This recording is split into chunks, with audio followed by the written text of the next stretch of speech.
The first person to appear in the novel is Charles's wife. She's a housewife.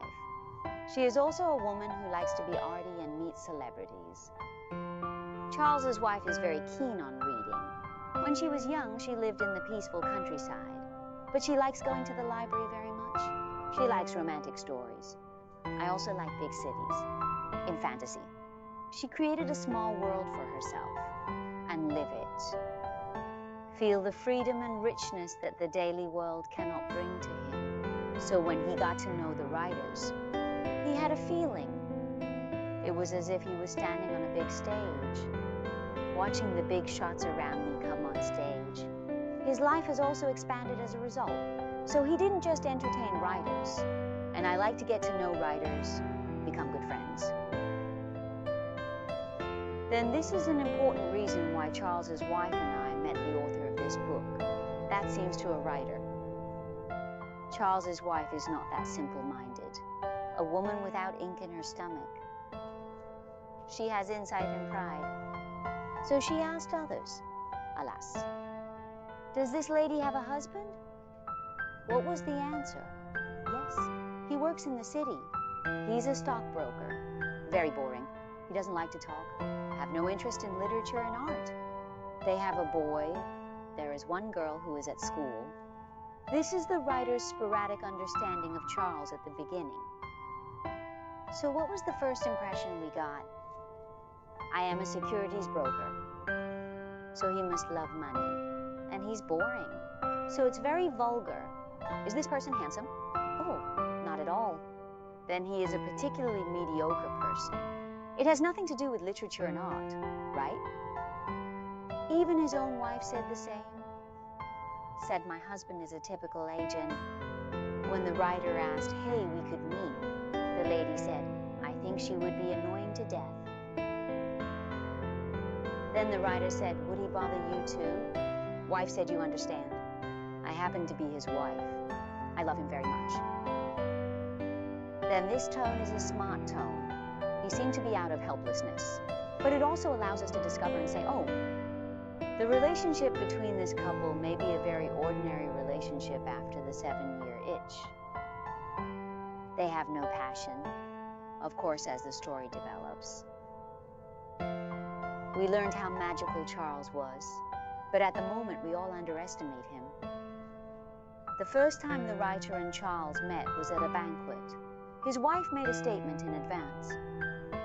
It will be a boring party. When Charles' wife introduced the writer to her husband, Mr. Charles shook hands with the writer coldly. Charles's wife was in a very good mood. Then he turned around and joked that I invited Charles, just to let everyone know that I really have a husband.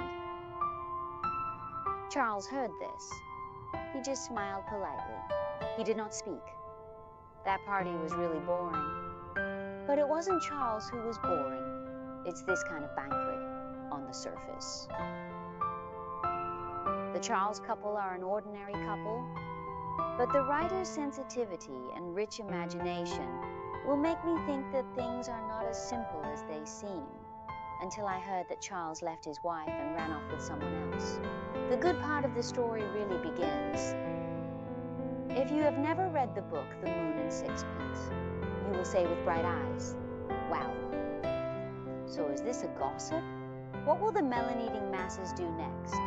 Hey, it's gonna surprise you. Charles must be 40. At this age, I fell into love. It's disgusting. I was full of blood, bullying talents. Think a man is in love without making a fool of himself. 35 years old is a great immortal. This passage is written in the book. This is Maugham's snake. It's mean and accurate. Originally, this was someone else's private matter. I don't have to get involved. But I was forced into this storm because Mrs. Charles invited me to their house for tea. I was very hesitant. Should I make an appointment at this time? Right. There was a scandal in his family. Then will this woman cry? Will it be troublesome to cry? Want to make an appointment? The writer said that he never expected that I would become Mrs. Charles's helper in arresting rape. Charles's wife and his brother were convinced. Charles suddenly left home. It must be because of some woman. After all, Charles left a brief letter when he left. This is what the letter wrote. Say, dear Amy, this is the nickname of his wife. I think you'll find that everything is arranged at home. You see, first of all, this man has an explanation. I've made arrangements for you all. You won't be able to live just because I'm gone. But you asked Anne. I have told you. Wait until you and your children get home. Dinner will be ready for you. I can't pick you up. I have decided to leave you. We're leaving for Paris tomorrow morning. I will send this letter when I arrive. I'm not coming back. I have decided to leave. No changes allowed. You will always be Charles Strickland. This letter is very short, but the amount of information is huge. I arranged everything. I have also implemented all the little shit you asked me. Next, I'm going to Paris.